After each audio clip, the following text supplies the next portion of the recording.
We're going to start with the panel session. We have like 4 more panel sessions left. And this one over here is under the name Holding the Secrets of the Future, New Talent in the Sport Industry. We will have with us Miguel Palencia and also Pablo Alfaro to discuss the importance of nurturing emerging talent in the shaping the future of sports. So we're going to learn much more about creating strategies to foster young athletes and professionals, empowering them to become the future of the industry. This discussion, this panel session is going to be in Spanish, so you can pop up your headsets if you want. And I would like to say that Tony Nadal, head coach Rafa Nadal Academy, he was supposed to be with us this afternoon, but he was really feeling sick. He's now okay, so no worries, but he couldn't make it here, so it's a real pity. But we're still going to enjoy and learn very much with Miguel Palencia and Pablo Alfaro. Es una lástima porque Tony Nadal estaba a punto de subirse al tren para venir y pasar esta tarde y estar aquí como panelista, como estaba anunciado con todos nosotros, pero ha tenido problemas de salud, no son graves, se encuentra estupendamente bien, pero no podrá estar con nosotros esta tarde. Sí lo harán Miguel Palencia Higuera y también Pablo Alfaro, a los que vamos a recibir dentro de unos segundos en el escenario. Miguel Palencia Higuera es director WACS Rafa Nadal School of Sports. Pablo Alfaro, exfutbolista profesional, entrenador, él es médico, es coach, colabora también con la WACS Rafa Nadal School of Sports, padre de familia, lo es todo, como me ha dicho Pablo Alfaro, y este panel va a estar moderado por Sara Carmona Ramos, Data Analyst Director, UFirst. So please, let's give a warm applause, un fuerte aplauso para Miguel Palencia Higuera, para Pablo Alfaro y para Sara Carmona Ramos. Gracias. Hola Sara, Sara y el pequeño Nico que llevas dentro. Ahí va, ahí va. Enhorabuena, que vaya muy Gracias. bien y que disfrutéis mucho. Please enjoy.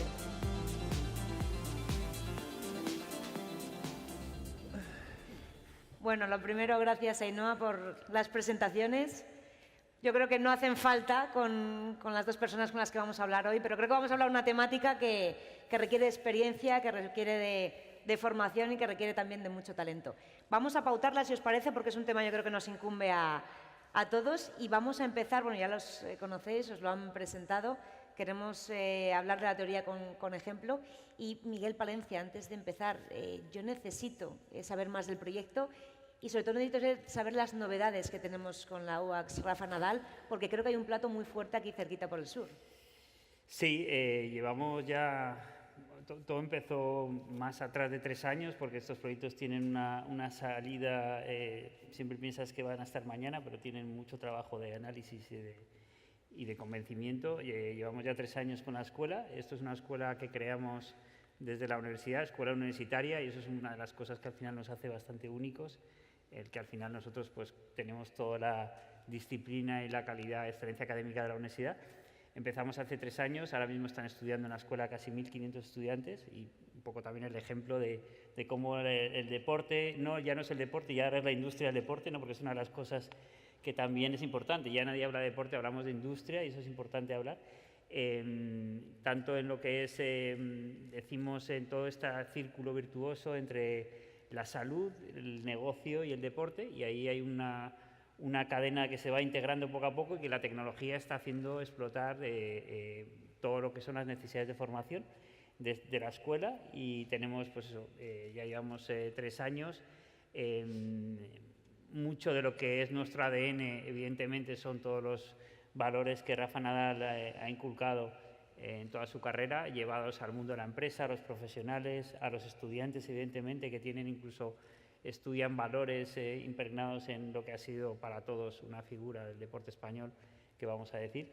Y bueno, y dentro de ese proyecto pues vamos a aterrizar en Málaga en este año que viene. Ya tenemos el proyecto aprobado por la Junta de Andalucía, antes de este verano ya nos dieron la luz verde, y también estaremos en Málaga con la universidad, con la propuesta de la Escuela en Deporte, y de hecho vamos a estar con una Rafa Nadal Academy en la misma zona del Parque Litoral, y bueno, pues también llegando a Andalucía con fuerza, porque yo creo que Andalucía necesita que el talento no se vaya de Andalucía y que estudie, viva, porque bueno, todos estos años mucha gente en Andalucía, en Málaga concretamente, ha ido a buscar otras posibilidades de estudios, sobre todo en el área de salud, fuera de Andalucía, ¿no? Y eso, pues, al final te da pena, ¿no?, que el talento se vaya, ¿no?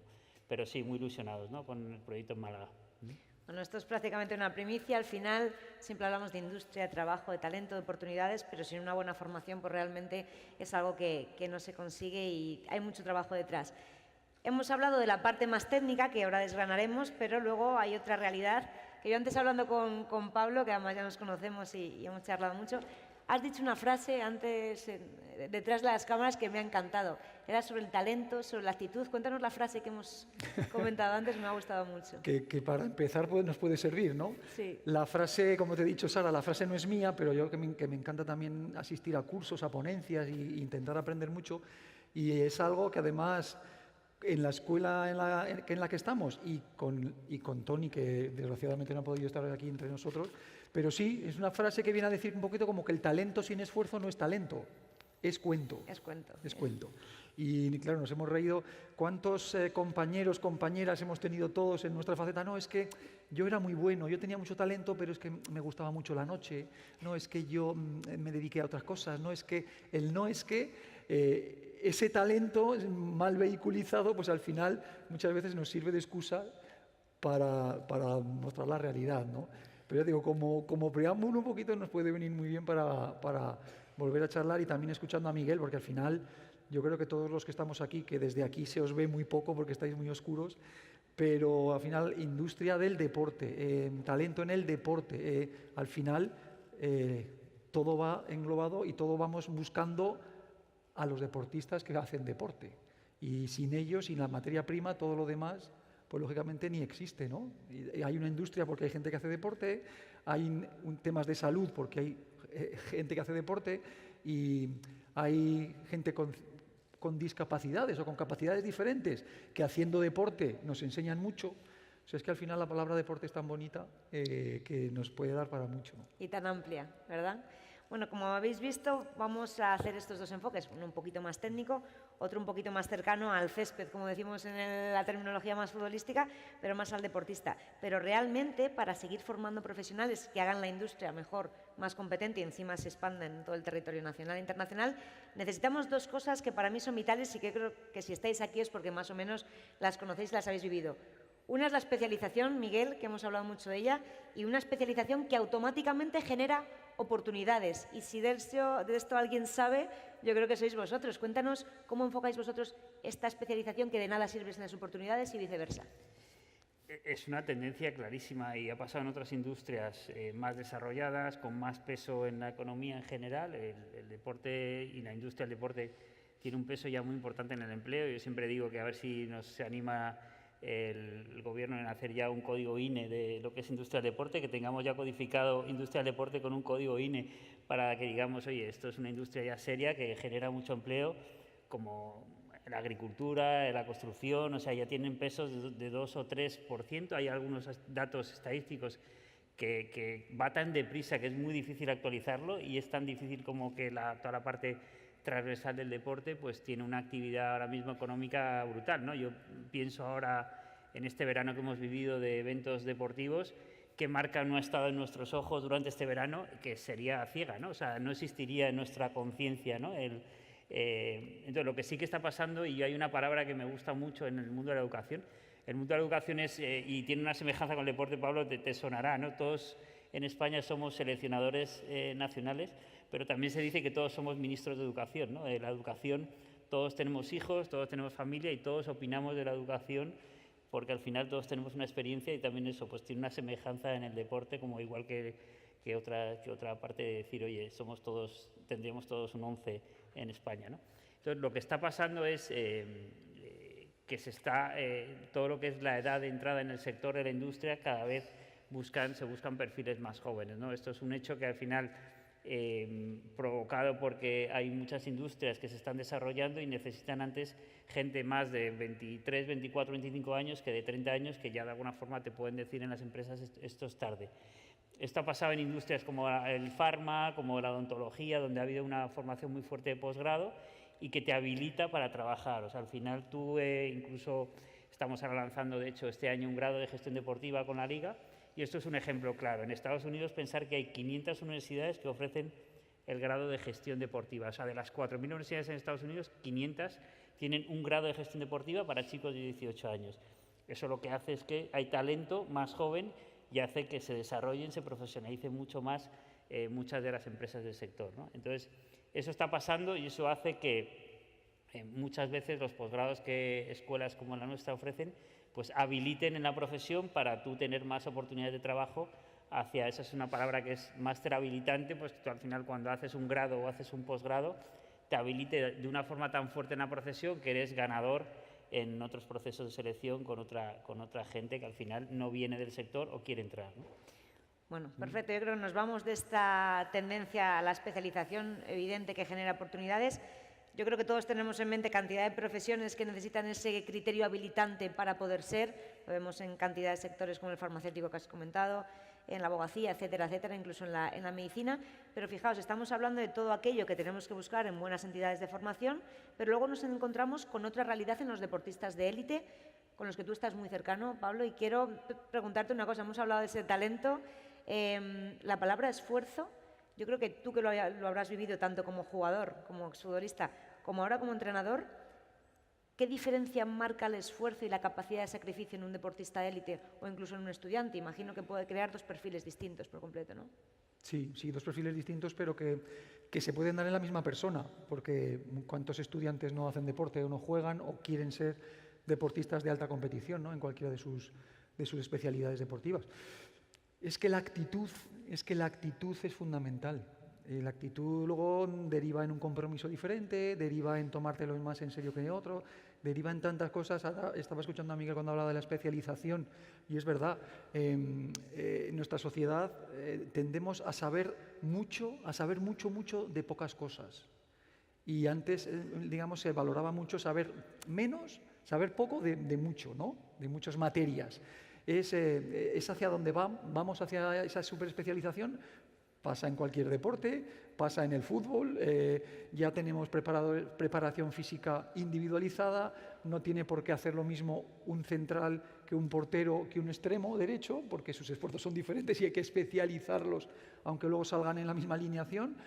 Pero es verdad, y ante todo, y como bien dices ahora, yo creo que es tan importante la actitud y el compromiso y saber que la competencia es mucha y saber que el alto rendimiento, hablando un poquito también como médico, el alto rendimiento no es sinónimo de salud.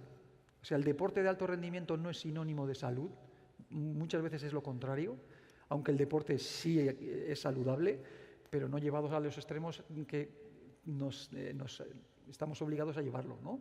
Entonces, pues ahora, es que ya te digo que yo creo que muchas veces el deporte tenemos que ser conscientes de, como decís, hay una gran industria detrás, cada vez es mayor, cada vez más especializada, cada vez los deportistas tienen que ser conscientes de que forman parte de ese mundo, pero no nos olvidemos nunca que todo gira en torno a los que hacen deporte. Ahora, por ejemplo, no sé si el tema lo querrás sacar, no lo querrás sacar, no lo sé, Sara, que tú eres la moderadora y la que más sabe y tienes tus tiempos. Ahora está muy hay un debate ahora mismo que hay varios futbolistas de superélite diciendo que están cercanos a ir a la huelga. ¿Van a la huelga? ¿Por qué? ¿Dejaréis de ganar el dinero que ganáis ahora? ¿Os dejarán descansar un poco más? ¿Qué dirán los clubes? ¿La industria del fútbol estará de acuerdo o no? Un debate muy bonito, muy extenso, desde muchos puntos de vista, que fundamentalmente la materia prima son seres humanos. Y si los seres humanos no están capacitados para hacer el deporte tantas veces, sin tanto descanso, y de esa manera, pues lógicamente la industria se va a resentir. Y ahora que hemos abierto este melón, tú como médico, ¿qué opinas de estos calendarios sobresaturados? ¿Crees que es cierto que puede pasar factura en el rendimiento deportivo y en las lesiones? A ver, toda la sobresaturación en cualquier aspecto de la vida te va a pasar factura, siempre, sobre todo mientras seamos seres humanos y no robots. El día que nos puedan clonar o que haya una inteligencia superartificial que consiga poner a 11 muñequitos parecidos a humanos, pues entonces a lo mejor la industria se podrá seguir manteniendo, pero ahora tendremos que hablar de otros parámetros.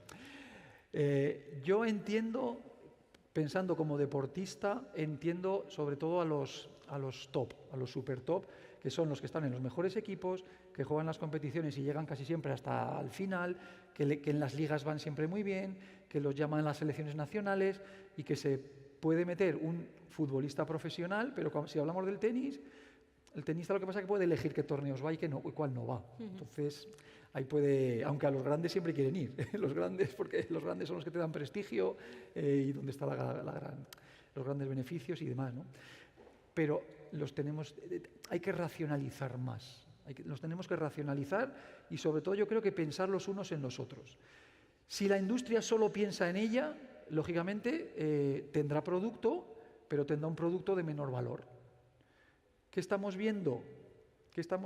Pues estamos viendo que cuando se acercan los finales de temporada, los partidos, que siempre son 90 minutos más el añadido, realmente competir como se debe de competir, pues a lo mejor compiten 55 o 60 minutos, porque no les da más. Porque dentro de 3 días tienen otro y no te da más, no puedes descansar. Entonces la industria tiene que verlo. Ahora, si nos conformamos con que la gente vaya al campo, pague su entrada, pague su hotel, disfrute del evento, se haga fotos, se haga vídeos, pero el partido realmente pueda durar 55 minutos, pues fantástico, vamos adelante. Ahí veremos cómo evoluciona incluso la reglamentación del juego, pero bueno, el show va a cambiar muchas cosas. Estábamos hablando del aspecto más técnico y hay algo que me comentaba a mí ayer Miguel que a mí me llamaba mucho la atención y que creo que esto sí que es una tendencia que especializa y que es muy novedosa. La formación en multideporte es exhaustiva, es compleja, requiere de una capacidad del alumno alta, pero una gestión de profesorado creo que también ingente. ¿Cómo enfoca un proyecto como la UACS, Rafa Nadal, una formación multideporte como la vuestra? Sí, eso es una característica. Desde el principio creímos que podíamos apostar. O sea, yo creo que es cierto, conocemos los deportes que mayores audiencias generan. En muchos casos no están tan profesionalizados como nos gustaría, pero realmente luego hay modelos de deporte, incluso en países concretos. O sea, hemos visto el tema de bádminton en los Juegos Olímpicos. O sea, el bádminton, decía Carolina Marín que cuando va por la India no puede andar por la calle, ¿no? Y en España, o sea, hay culturas que admiten una serie de deportes de una forma diferente, ¿no? Y modelos que funcionan mejor en una serie de mercados con diferentes, incluso implantaciones de tecnología ahora mismo, ¿no? Entonces, nosotros hemos apostado en la escuela por ese modelo de tocar todos los casos de deporte que están surgiendo ahora. Se hablaba del bádminton, pero como no el modelo americano, donde, por ejemplo, el fútbol americano, que solo existe en Estados Unidos, ¿no? Entonces, toda esa implantación desde la escuela, no solo evidentemente el tenis, que es toda la llegada de todo el ecosistema de Rafa Nadal, sino el apostar por en todos los programas casos diferenciados en muchos deportes, ¿no? Y un peso muy importante en el tema de Juegos Olímpicos. O sea, los Juegos Olímpicos que hemos vivido este verano, yo creo que cada 4 años vamos viendo cómo uno disfruta más de la experiencia, incluso no estando allí, ¿no? La gente que está en París ha vivido una experiencia que, bueno, diferente porque tienes un tema logístico, pero la gente que estábamos este verano viendo los Juegos Olímpicos, pues veíamos cómo esos 150 campeonatos del mundo en tan pocos días, pues ibas disfrutando cada vez más de la experiencia, ¿no? Entonces, toda esa apuesta de la escuela viene porque, bueno, hay muchos modelos deportivos en diferentes deportes, diferentes culturas, que hacen que, bueno, levantar muchas variables que no se consideran a lo mejor aquí en España, en concreto de España, para el mundo del fútbol, para el mundo del baloncesto, para los grandes deportes, que yo creo que tenemos mucho que aprender en muchos países y mercados, porque ya os digo, os ponía el ejemplo del bádminton, del cricket, del balonmano, del voleibol, por ejemplo, en los países nórdicos, que es brutal. O sea, ahí hay cosas que realmente la experiencia del fan, que ahora luego hablamos del fan, y se ha hablado aquí mucho estos días del fan, pues evidentemente es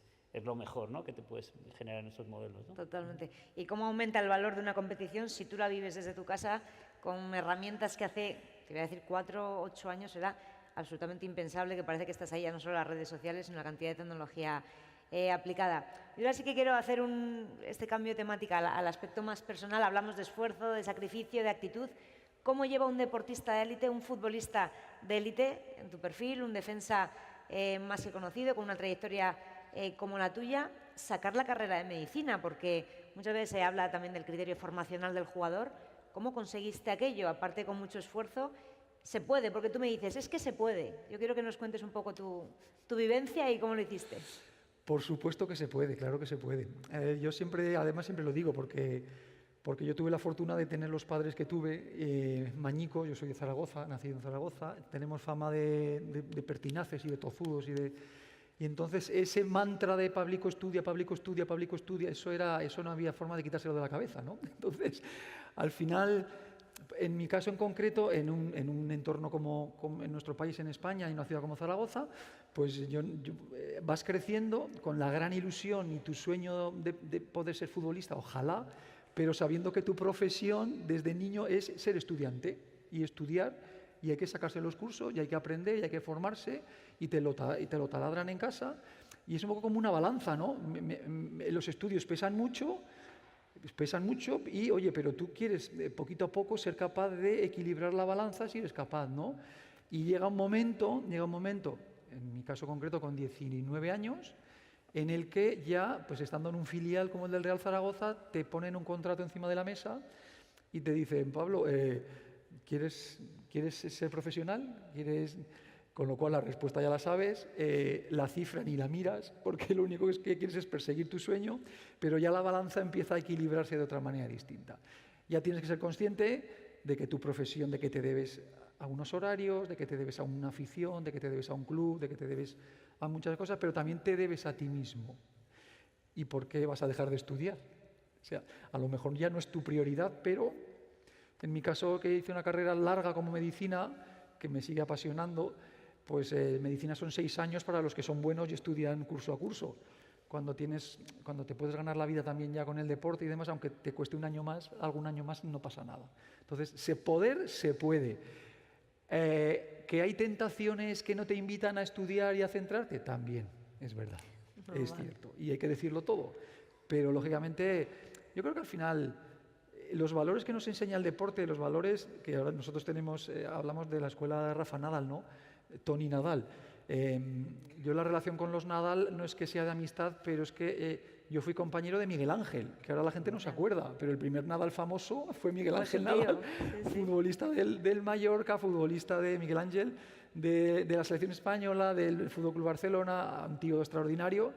Y claro, yo conocí a Rafa en su casa de Manacor cuando era así, con los abuelos. Y todos esos valores de esa familia, que Rafa los lleva a la excelencia, al final es que los demás es el tipo de personas a los que podemos seguir y a los que podemos aprender mucho, y de valores que te sirven para tu vida, que te sirven para el deporte, que te sirven te sirven para todo. Y yo creo que es un modelo de vida, ¿no? Y una escuela. Entonces, a tiro de Pablico estudia, ¿te funcionó? Me lo apunto, porque yo aquí ya voy a ir tomando nota, que vaya escuchando. No se llama Pablico, ¿no? No, pero que me da igual, pero que se lo apunte, lo de estudia. Qué importante, y estáis viendo que marca la carrera, esa educación tan temprana marca la carrera de un deportista de élite, pues imaginad de todos nosotros que también nos vamos a exponer a otro tipo de escenarios. Ahora mismo yo creo que ese equilibrio entre la parte más técnica y la parte más emocional e incluso la parte más futbolística lo tenemos, pero hay una realidad en la industria ahora que es la tecnología. Hay que atajarla, hay que valorarla, hay que adaptarse a ella, y además nosotros vamos dentro de mi agencia como especialistas en Big Data, hemos hablado incluso contigo como tú también estás al tanto de todas las novedades, pero a nivel formacional, ¿cómo influye la tecnología y sobre todo la vorágine de datos que ahora nos incumbe a todos? ¿Cómo hacéis para enseñarla de la mejor manera posible y, sobre todo, aportar valor con ella, Miguel? A ver, el deporte transforma el mundo, ¿no? Y realmente de aquí todo lo que sacamos es que el data que tú tienes en un evento o en un partido deportivo es un dato de una calidad a nivel de extremo. Yo pongo mucho el ejemplo este año de los que hayan ido al Mutua Madrileña de tenis, por ejemplo. O sea, no podías salir de ahí sin a lo mejor tener un seguro la semana siguiente. O sea, al final, la capacidad tecnológica de activación, ¿no? Hay una palabra que es clave, ¿no?, en la industria del deporte ahora, que es la monetización o lo que es la activación de todos estos patrocinios. Los patrocinios se están rentabilizando muchísimo más. Había un estudio de Nielsen hace poco que decía que habían medido 100 marcas en 20 mercados y en 7 sectores, y esas 100 marcas que habían apostado por el deporte habían crecido la capacidad de compra un 10% en los últimos 3 años, ¿no? Un estudio de Nielsen donde al final lo que está pasando es que muchas marcas, decía hace un momento los Juegos Olímpicos, de consumo, que no habían apostado por el deporte como un vehículo de marca, de visibilidad, están apostando ahora y están montando departamentos de patrocinio. Aquí la clave es la tecnología. La tecnología está haciendo que esos directores de marketing apuesten por estas campañas, incluso que puedan justificar estas inversiones de acuerdo a los planes estratégicos de crecimiento de las empresas, ¿no? Aquí hay una parte, una palabra que es que viene a ser el aficionado de toda nuestra vida, que es el fan, que el fan tiene que estar en el centro, y al final hablábamos ahora, ¿no?, hace un momento de cómo la experiencia de cualquier evento en la industria con la tecnología pues es que ha cambiado radicalmente, ¿no? Hace que incluso los niños pequeños, en vez de ser del Real Madrid y del Barça, que es lo que veían en la época que Pablo jugaba, ahora pues tienen aquí a su Málaga, tienen a su Depor, que aun estando en primera red, pues son más del Málaga y del Depor que del Madrid o del Barcelona, ¿no? Eso está cambiando y eso es la experiencia de la tecnología lo que está haciendo. Entonces, este fan que no sé si al final lo que es el CRM, que es el Customer Relationship Manager, ahora incluso lo llaman el FRM, el Fan Relationship Manager, y viene a ser toda esta tecnología que se está cambiando y que nosotros en los programas de la escuela las tenemos en casi un tercio de la formación.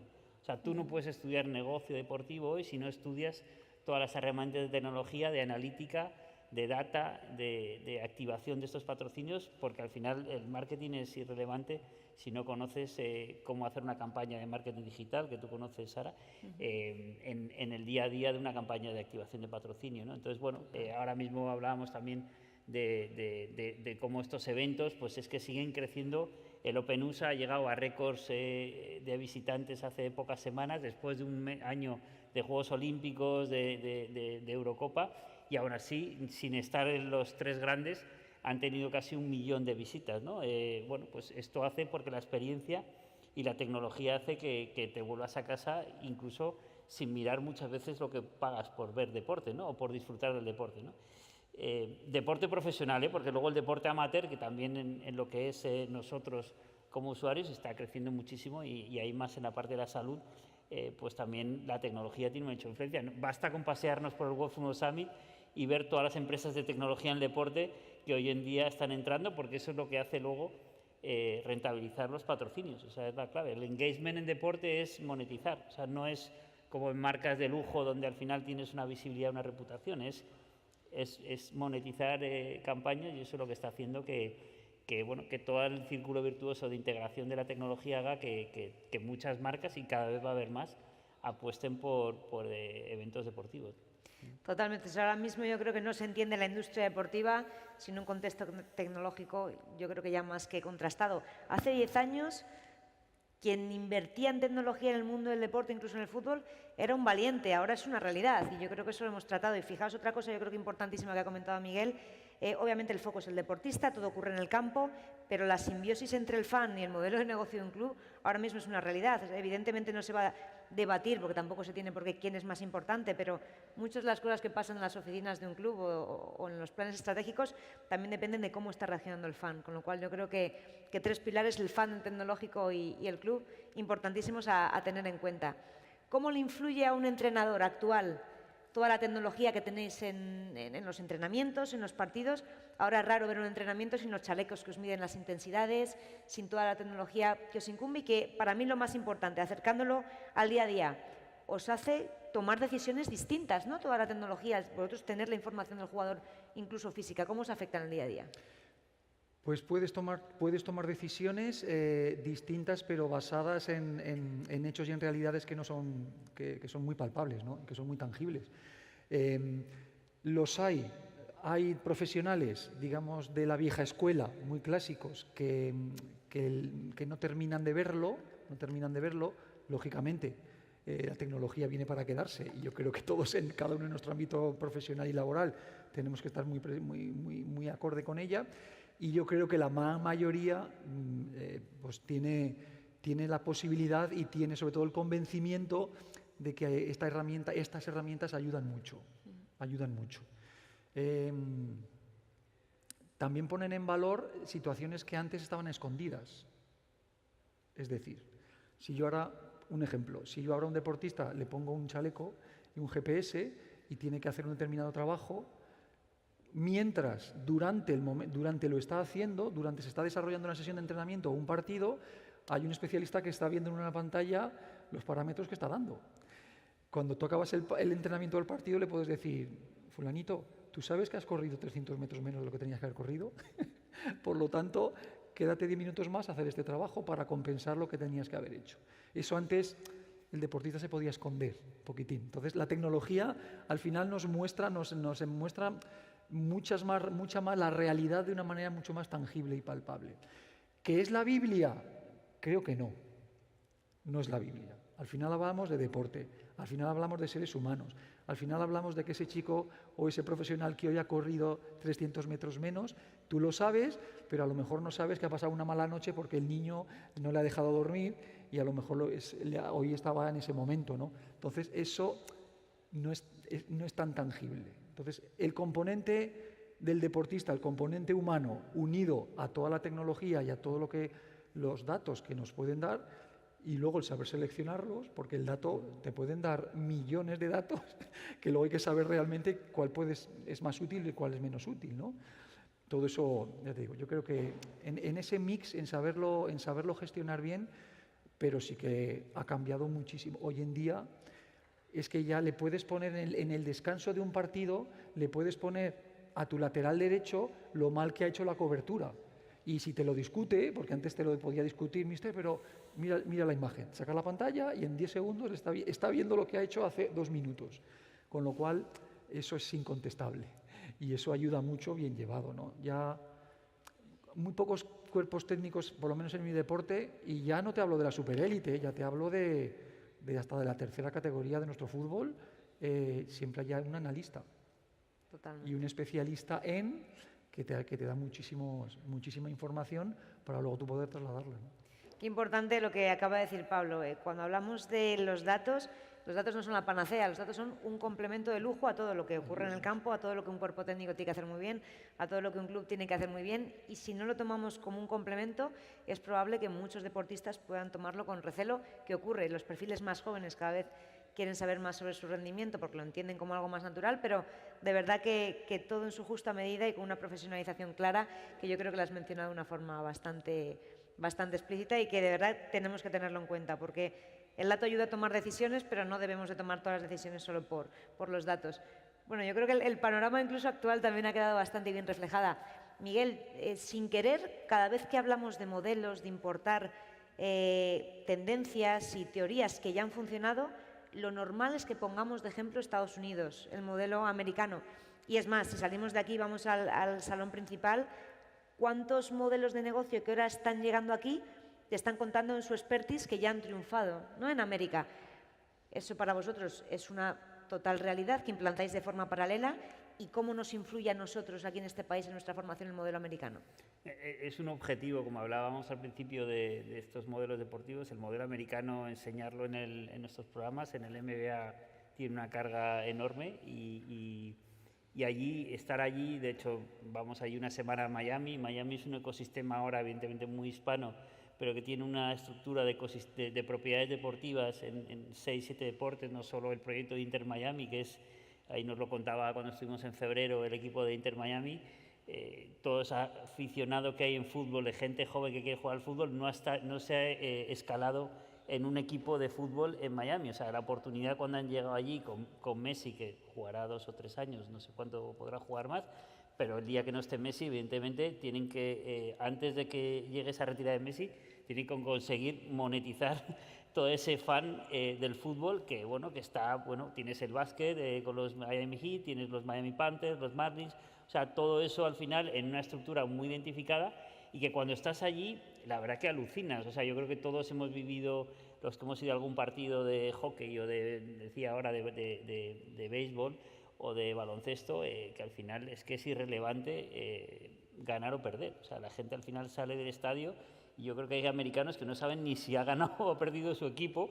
Es algo impresionante, pero al final es algo que sí que también en la escuela y en los programas decimos mucho lo de sacarte el fan de dentro, ¿no? Si quieres trabajar en la industria, olvídate que eres del Madrid o del Barça, porque si mañana tienes una oportunidad de trabajo dentro de un equipo que no es tu equipo, tienes que rendir al máximo porque es tu oportunidad de tu vida, ¿no? Entonces, allí realmente cuando estás allí ves todas esas activaciones que nos llevan probablemente 15 años de adelanto, con la tecnología, evidentemente, ¿no? Lo que es el pantallón en el centro del campo, ¿no? Que hemos visto ahora que se está empezando a instaurar, ¿no? El KISS, la camiseta sorteada, todas esas cosas, todo lo que es el merchandising, ¿no?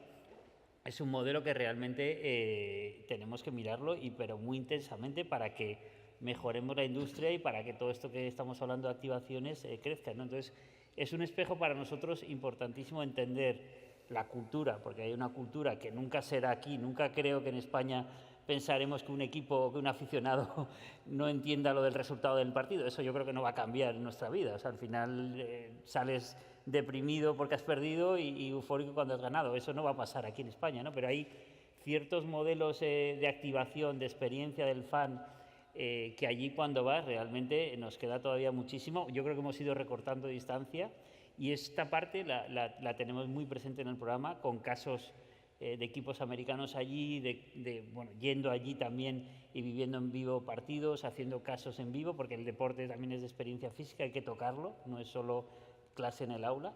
Y eso, pues bueno, es algo que insistimos, porque todo el que conozca el modelo americano realmente cuando llega aquí pues va a adelantar muchísimo en todo lo que es bueno, las oportunidades que existen en la industria, ¿no? La verdad es que cuando... Dime. No, Sara, si me lo permites, que estaba escuchando a Miguel y es verdad que en Estados Unidos, claro, su cultura deportiva es diferente a la nuestra, a la europea. Ellos no entienden de descensos, de ascensos, ellos son ligas más cerradas. Pero es que a mí me ha pasado, como anécdota, estuve una semana viendo trabajar al FC Dallas, a un entrenador colombiano que tenían, y resulta que vi en Dallas Vancouver de soccer, de fútbol del nuestro. Y me llamó muchísimo la atención cosas que aquí no suceden, como por ejemplo, partido 0-0, penalti quedando 10 minutos, penalti a favor del equipo de casa, y los dos señores que estaban delante mío, con sus camisetas, su bufanda y todo, se levantan y se van al bar. Pero al bar pedís un perrito caliente y una Coca-Cola. Claro, y digo, en penalti, no vieron el penalti. Y se sentaron y me preguntaron, ¿lo ha metido? Sí, claro, lo ha metido. Digo, pero ¿cómo te puedes levantar en un partido en el penalti? A ver, es que es otra manera de entender el deporte. Entonces es verdad que como modelo, jolín, pues estará súper bien, pero que hay cosas que nos distancian, ¿no? Sí.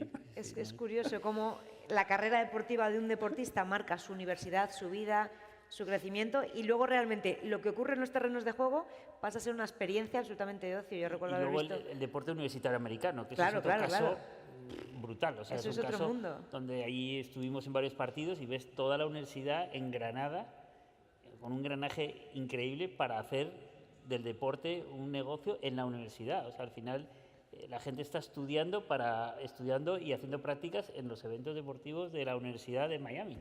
Y ves desde el de comunicación, el de tecnología, el de toda la parte de contenido, de toda la parte de lo que es evidentemente el partido, de entrenadores, de fisios, y está toda la universidad en el partido de chicas, de baloncesto, y eso es algo que, oye, ahí hay una asignatura pendiente en España, ¿eh? Y yo siempre lo he pensado, digo, menudo proyecto el hacer de España, que somos referencia en deporte. O sea, la gente viene aquí a vernos, pero hay una oportunidad ahí para hacer crecer el deporte universitario. Es difícil romper esa baraja, pero bueno, pues hay un to-do, ¿no?, que tenemos todos, a ver cómo podríamos levantar eso, siendo España líderes en deporte, ¿no? Es que es curiosísimo lo que dices. Bueno, con formaciones como la vuestra yo creo que nos acercamos a esa profesionalización, pero en Estados Unidos tienes en el campo los mejores profesionales en performance, en técnico, en táctico, en todo lo que os imaginéis, y a la vez en la grada la gente está pendiente de, en el partido más normalito de la NBA, de un concierto, de una Kiss Camp, de cantidad de eventos que no solo tienen que ver con lo que pasa en el campo, y aún así, bueno, pues ofrecen una experiencia totalmente distinta. Pero es cierto que si hablamos de deporte, el foco también bueno está aquí en nuestro país. Yo quiero, Pablo, que nos comentes una cosa para que todo el mundo entienda. Hemos hablado de evolución, hemos hablado de tecnología, hemos hablado de un cambio de tendencia. Cuando tú eras jugador profesional, yo quiero que nos cuentes así rápidamente roles que no había en tu equipo que ahora mismo sería impensable. Me explico. Teníais psicólogo deportivo, teníais preparadores físicos que estaban con vosotros en cada momento, teníais varios entrenadores de portero, lo que ahora es impensable que no tenga un equipo de la tercera división en España, en la primera ref, que no tenías tú en la élite cuando eras jugador. Es que es otro deporte diferente. Se sigue llamando fútbol, se juega con un balón 11 contra 11, pero tú ahora te pones a ver, en mi caso en concreto yo debuté en primera división en el año 89. Te pones a ver un partido de la década de los 90 ahora mismo y dices, es que es otro deporte, es otro ritmo, es otra manera, otra fisonomía física de los futbolistas, otra fisonomía de los árbitros, velocidades diferentes, táctica diferente, es otro deporte. Ha evolucionado mucho, bajo mi punto de vista, y creo que todos coincidiremos, el talento está ahora mismo mucho más protegido. La evolución del reglamento ha protegido sobre todo más al jugador talentoso, al espectáculo, y eso se agradece. Pero ha cambiado. Analistas, eso era algo futurista, ¿no? Eso no existía. Entrenador de porteros poco a poco se fue integrando. El preparador físico, en mi época ya estaban, pero eran un poco los que te hacían correr. O sea, porque además la preparación física en el fútbol venía del atletismo. Era gente que trabajaba en atletismo y poco a poco se iba incorporando a nuestro deporte, ¿no? Entonces ha evolucionado mucho. Todavía nos queda por evolucionar, gracias a Dios, cada vez más especializados. Y sí que como poquito a poco va acabando el tiempo, yo sí que me gustaría sobre todo recalcar el aspecto, la tecnología, el profesionalismo, el compromiso, el talento, el esfuerzo, todo eso para gestionar al final nosotros, los deportistas, los que estamos aquí, yo creo que sobre todo tenemos que ser muy conscientes de que gestionamos emociones. De nuestro trabajo depende cómo se emociona la gente en positivo o en negativo. Depende que se vayan a casa con ganas de comer o no, o se vayan sin ganas de cenar. Depende del humor con el que lleguen de nuevo al trabajo al día siguiente. Y todo eso tiene mucha influencia en nuestro trabajo. Entonces, y las emociones son humanas. Las emociones no se monetizan, seguramente se monetizan, pero sigue siendo un sentimiento humano. Y eso para mí es muy importante. Qué importante, a veces con tanta tecnología, industria, performance, etcétera, nos olvidamos de la persona, sin ella no funciona. Al final es una pescadilla que se muerde la cola, pero bueno, importantísimo tenerlo en cuenta. Queda muy poquito de esta última charla, pero bueno, yo creo que aquí todos también estamos buscando esa profesionalización, esos nuevos métodos de futuro. Y yo, Miguel, te quiero hacer, yo creo que la pregunta más compleja, pero más completa ahora mismo. ¿Dónde está el mercado formativo dentro de la industria ahora mismo? ¿O dónde va a estar en el 2025? ¿Qué profesionales va a buscar la industria en los próximos años relacionados con la tecnología, con el deporte o con todo lo que vosotros ya hacéis muy bien? O sea, yo creo, como decía Pablo, en la parte tanto de salud como de negocio hay una especialización. O sea, esos equipos que ahora ves el City llegar al Bernabéu y hay más gente al lado del equipo que jugadores, hay una especialización. O sea, ahí eres más fuerte cuanto más, yo creo, te especialices, seas mejor fisio, seas mejor entrenador, mejor psicólogo deportivo. O sea, eso es parte de psicología, de salud mental, la importancia que tiene ahora. O sea, cuanto más fuerte seas en la especialización, sin duda alguna, más oportunidades tendrás. La suerte no llega porque, oye, qué buena suerte tienes, ¿no? La suerte llega porque el que esté mejor preparado va a tener la suerte más cerca suyo. Entonces, el que siga con una ambición de seguir formándose, ¿no? La formación continua, que ahora tenemos modalidades y deliveries mucho más para trabajar, estudiar en casa, mucho más potentes que hace años. La tecnología a nosotros en la educación nos afecta muchísimo. Eso es muy importante en todo el talento y todas las oportunidades que haya. El mejor formado tendrá la suerte más cerca suyo. Y a partir de ahí, pues como decimos, eventos como este, oye, no hay que despreciar ningún contacto porque esto es una industria todavía sigue siendo de networking. O sea, al final es un poco lo que nosotros también en la escuela, con todo lo que es el ecosistema de la universidad, con Rafa Nadal, ayudamos a todo el que viene a la escuela para abrirle paso, y es nuestro final de la historia, es la empleabilidad. O sea, no existe no entrar en la industria sin un programa en la escuela ahora mismo, y ese es el mayor objetivo, ¿no? Y el último, que es algo que sí que el director del MBA nuestro dice mucho, es lo que decía al principio, ¿no?